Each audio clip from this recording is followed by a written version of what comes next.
It's the most famous UFO event in history. The supposed crash of an alien spacecraft near Roswell, New Mexico in 1947.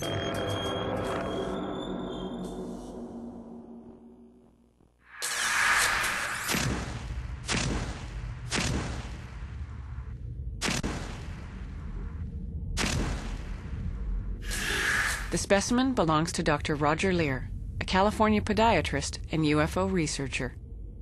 The colors, according to the scientists at the laboratory, indicate that this may have been subjected to extremely high temperatures, maybe in millions of degrees. If you took and held one end of this piece and you just dipped the tip of it into water that was about the temperature of tea water, the end that you were holding would get so hot you couldn't hold it. You had to drop it. The fragment was given to Lear by a close friend, Jim FEULING, who died of cancer in 2002. FEULING had taken the object as collateral for a loan to a friend. That friend had been stationed at Roswell Air Base in 1947 and claimed that he stole the fragment during the cleanup of the crash site. FEULING, a UFO enthusiast, believed the story. This was a passion for him, the paranormal. I was interested, but not to the point of where he was. I mean, he would take something down a road and follow it like a bloodhound. In 1997, Jim asked his brother Bob, a commercial chemist, to analyze the object. The most interesting characteristic was the absence of any metallic element. I found no lines. Apparently, it was very pure material. It certainly wasn't simply common material that you would buy in Sears or Radio Shack. It was unusual. I told him it was very unusual material. But of course, that doesn't establish that it's extraterrestrial. Nor that it came from the Roswell crash. Ever since the incident, there have been reports about pieces of evidence. Jesse Marcel Sr., an intelligence officer assigned to investigate the scene, talked to reporters for the first time in 1979 about what he found at Roswell. There were just fragments strewn all over the area, an area about 3/4 of a mile long and several hundred feet wide. So we proceeded to pick up the parts. He says, I tried to bend this stuff.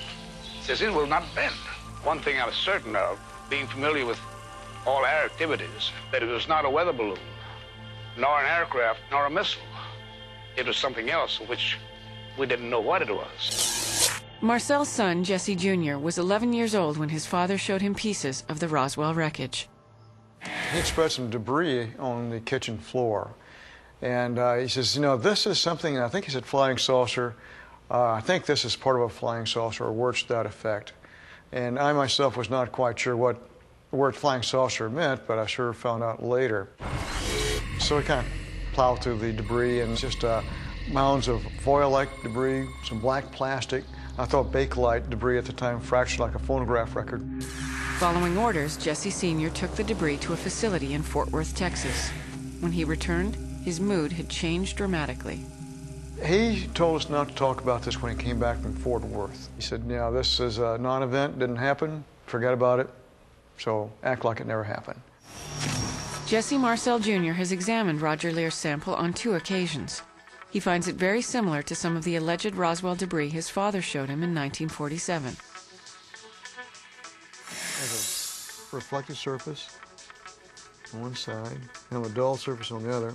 There were certain characteristics that were the same, you know, like the color was the same, it was fractured. There's at least 2 references there that made it resemble the bakelite that I'd seen that night on the floor. Dr. Lear submitted a small sample of the specimen to Dr. Russell Vernon Clark at the University of California at San Diego.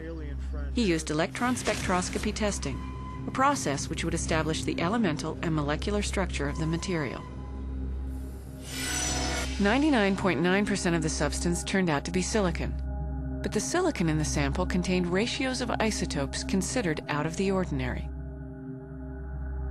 These ratios can tell you whether something is normal from this planet or maybe identify it if it comes from another spatial body, such as another planet.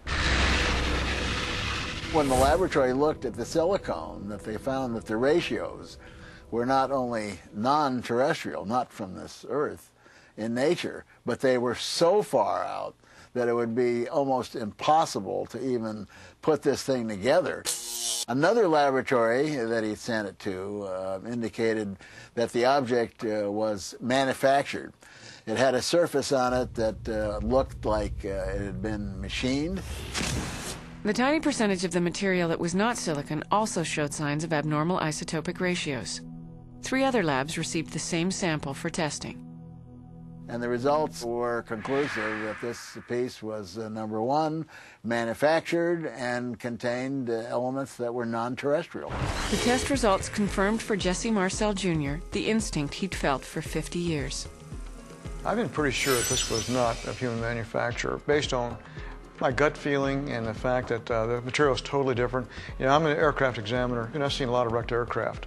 I've never seen anything like this before. So I'd always kind of felt that, yeah, that was something very unusual. In 2001, Roger Lear, other UFO investigators, and those involved in the specimen testing scheduled a press conference to discuss their findings in Oakland, California. The conference was being organized by a former network news producer, and a website was set up for a live streaming video feed. The UFO conference was all set, everything was ready to go, and suddenly I got a phone call telling me that the conference had been canceled. I asked my friend what happened, and he said, well, I really can't tell you at this time, but check out the website. So I went to the computer and put in the URL for the website, and suddenly the screen went black.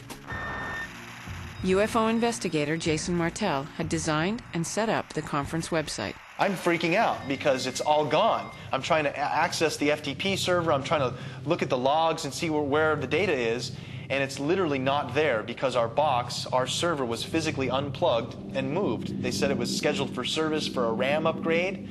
No reason for anyone to touch it, yet it was moved. To add further intrigue, Roger Lear received another call from the producer who first told him about the cancellation of the conference.